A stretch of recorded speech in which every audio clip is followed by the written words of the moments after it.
ஓம் சாய்ராம். அன்பு சாய் சொந்தங்களே, இந்த நாள் இனிமையான நாளாக அமைய உங்களை வாழ்த்துகிறேன். உங்களுக்காக எல்லாம் வல்ல சத்குரு சாயப்பாவிடத்தில் பிரார்த்தனை செய்கிறேன்.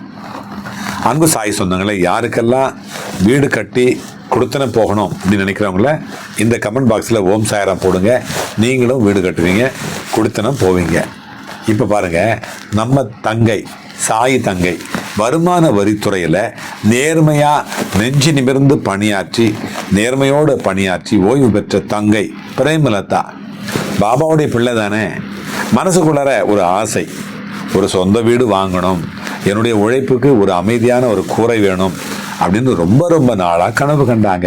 அந்த கனவு இப்போ தான் நனவாச்சு. அந்த ரிட்டையர்மெண்ட் பெனிஃபிட் வந்த பிறகு இது சாதாரணமான விஷயம் இல்லைங்க. வீடு வாங்கிறது இது உழைப்பினுடைய வெற்றி, நேர்மையினுடைய பலன், பாபா அருளுடைய ஒரு முத்திரை ஸ்டாம்ப்பு. வர்ற 22ஆம் தேதி அவங்களுடைய இனிய அந்த வீடு, அந்த ஹவுஸ் வார்மிங் விழா, அந்த நாளில் நம்ம ஊரில் கும்பாபிஷேகம் நடக்குது. ஆகையினால நாம் அங்கே உடம்போடு தான் அங்கே இருக்கிறோம். இங்கே உடம்போடு இருக்க முடியலனாலும் மனசோடு இருக்கிறோம். மனசெல்லாம் இங்கே இருக்குது. பாபா சந்நிதியிலிருந்தே அவங்களுக்காக நாம் பிரார்த்தனை பண்ண போகிறோம். நம்ம சார்பாக நம்ம சச்சம்மா அவங்கள அனுப்பி வாழ்த்த சொல்லியிருக்கிறோம். அவங்க மனசார வாழ்த்தினா அது ஆசீர்வாதமாக மாறி அந்த வீட்டுக்குள்ளர நுழையும். அந்த வீடு சிரிப்பால் நிரம்பும், ஆரோக்கியத்தால் நிரம்பும், ஐஸ்வர்யத்தால் வளரும்.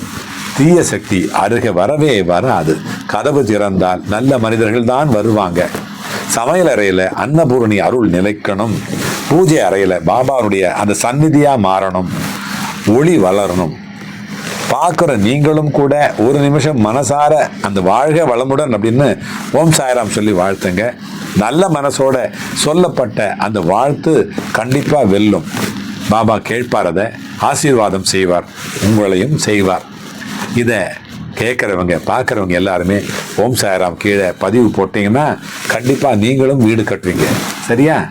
உங்களுக்காகவும் நான் வாழ்த்துறேன். அல்லாஹ் மாலிக்.